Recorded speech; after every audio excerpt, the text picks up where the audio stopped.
But Brandon, what we're going to end the podcast with, we're going to go back to our kind of team-centric subject. We talked about Texas A&M earlier in the podcast, and we're going to move over to, I feel like we started out with the weakest conference in college basketball. Sorry, SEC fans, you guys can have football roll tide.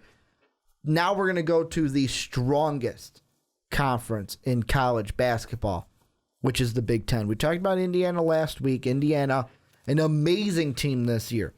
And I mentioned it last week, kind of came out of left field a little bit, where, I mean, Indiana's been good, but they weren't that good last year. And me being the Big Ten guy, I was kind of like, I don't know what to expect from Indiana this year. And I kind of had them as a middle of the road Big Ten team, but another team kind of getting overshadowed by this Indiana Hoosier performance, the Iowa Hawkeyes. Right now, number 3 team in the country, 16 and 3, pardon me, overall 7-0 in the Big Ten. They beat number 1 Michigan State. They've beaten 14 and 22 Purdue. They've beat them twice. Their only losses coming against Dayton, number 17 Notre Dame, and number 4 Iowa State by 1 point. And Brandon, the question I'm going to ask you is, where the hell did this Hawkeyes team come from?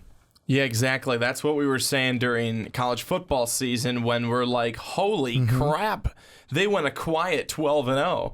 But no, this Hawkeyes team has, honestly, I think, in my opinion, come out of nowhere to be 16-3, third in the nation. It's their highest ranking since 1987, and I think they deserve every bit of number 3 right now. They've swept Michigan State, they have swept Purdue, and they've beat Wichita State. This team is for real. This is also the number 2 seed right now in Joe Lunardi's rankings in the Midwest, and they are the strongest 2 right now. Go ahead and fight me down below if you don't think so. But I kind of agree with that. They're making the point. They're making their point for being a strong team and a strong number 2 seed right now. I mean, they're 7-0 in conference, tied with Indiana. Indiana 17-3 overall. They outscored Purdue 100-62 in the second half of the 2 games they played them this year. I mean, this is a good team, and you want to know why it's so good? It's got a balanced attack of 3-pointers, working it down low. They are balanced. Saw the second half of the Purdue game yesterday, Purdue-Iowa game yesterday. Iowa just ran away with it in the end. I mean, they have played extremely well, and they have showed it in the teams that they beat. Well, and the one thing I'm throwing out there is this has been an Iowa team that I've watched year after year, only because, like I said, when it comes to college basketball season, I'm watching every game for my Fighting Illini, and usually around this time, this is the only time of the year where ESPN's usually on my TV. Like, you turn my TV on, the Comcast box has been on the whole time, and ESPN's on the channel when you turn it on. However, when we get to basketball season, Ricky kind of changes it up a bit. It may be the Big Ten Network, because I'm watching everything that happened from around the conference that day, especially with college basketball. And this is also a team, you say well-balanced attack. They've got some guys this year that weren't like, they were there last year, but it wasn't like, okay, this was the leading guy last year. I'm going to go one step further. This is a well-coached team. Fran McCaffrey, one of the best coaches in the Big Ten. And I mean, maybe that's why you have the Big Ten, why it's such good teams. I mean, Crean in Indiana. You have McCaffrey in Iowa. We have Izzo in Michigan State. We have, I'm trying to think, Mata in Ohio State.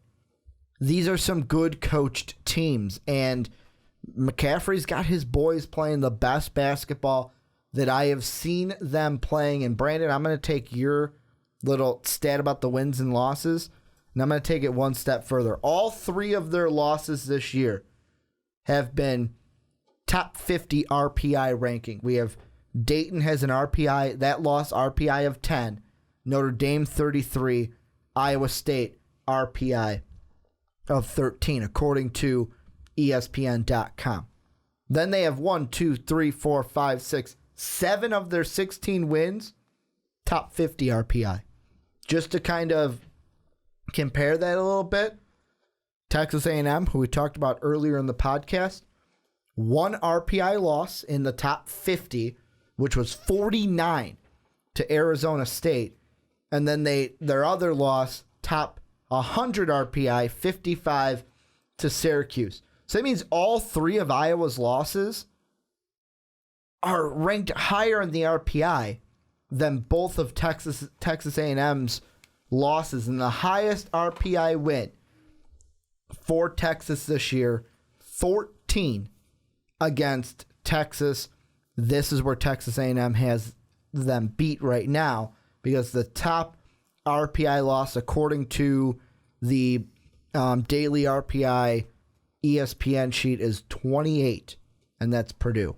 And the reason why this RPI, you may be saying, but Ricky, how is Texas a 14 RPI, but Michigan State's a 30 when they beat Michigan State at number 1?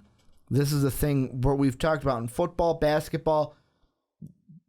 Iowa needs Michigan State to do well. They need them to start winning to boost up that RPI. Texas is doing well right now. Almost beat Kansas. Their RPI is nice and high. How about this? Iowa ranks first, and I think this is a huge stat. Iowa ranks first in the Big Ten in turnover margin at plus 5 through 7 league games. You know, it's the same in all sports. You don't turn the ball over, you're probably gonna win. And that's big. Now, here's the only thing I will throw out there. I said 2 of the losses, 10 and 13. That's an 0-2 with the top 25 RPI. However, 6-3 in the top 50, 6-3 in 100 and top 100. And to take your turnover margin, their scoring margin, they're beating guys on average of 14 points per game. So to me, I'm sitting there going, cool. And on the road, you've got a 4-1 road schedule. You're 6-0 in the conference, according to the daily RPI sheet I'm looking at. Your strength of schedule is a 32, which may be a little low. It's not going to be high as some of the big-time teams, but when your AP rank is 3 and your current RPI is 12, this is going to be a team where if they were a 2 seed, like Joe Lunardi has them, I'm just going to play it out right now. They'd beat Omaha. Then if they play St. Mary's or George Washington, they'd beat that team. Then if let's say they play Baylor, the highest seed, well, they're the 6th. Miami of Florida is 3, but I don't think Miami of Florida is going to do it. They play Baylor, they beat Baylor. Then they could play Kentucky or Purdue. They'd beat them. There's a good chance this team goes to the Elite 8 and meets the number 1 in their region of Kansas. That's what I'm saying. So to me, this is a team where I expect them not only to get to the tournament with a high ranking, but they can make a splash, and this could be an Elite 8 team when it's all said and done in March Madness. Elite 8. That's what I'm saying right now for Iowa. You mentioned Iowa's 4-0 on the road. It is going to be a big, and I say that with a capital BIG, 4-1. They were on the road for the Big in the Ten Cyclones. Network. 4-1. Thursday's going to be huge. Maryland. They play on the road in Maryland. Well, and I mean, that's not the only big road game either. They got to go on the road February 11th at Indiana. Indiana right now 19.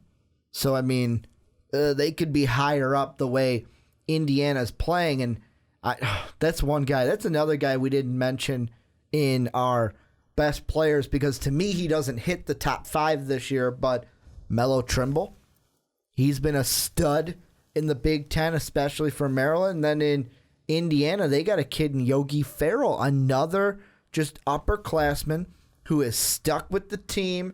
And look at these teams, guys, I'm giving you the proof right there. The teams that have the seniors are starting to do better and better in college basketball, and I hope that's what we're moving to. But I gave my thought, Brandon. I think they're an Elite 8 team. If you were to say right now, how far do you think Iowa goes in the tournament? As of right now, it could obviously change if they lose Thursday, or it could stay the same. What are you thinking? I'm going to say a definite. I'm going to say that they're, right now, I'm going to say that they're a lock for the Sweet 16. And I will say that they have a probable for the Elite Eight. Wouldn't it be something if we saw both? Because here's another thing I'm going to throw out there. Everyone's mentioning, like, oh, Michigan State, they're coming.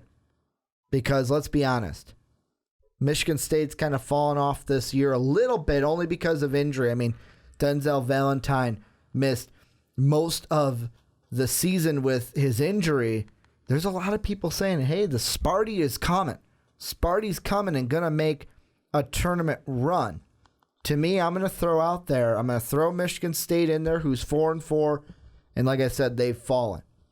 Michigan State, Maryland, Iowa, and Indiana.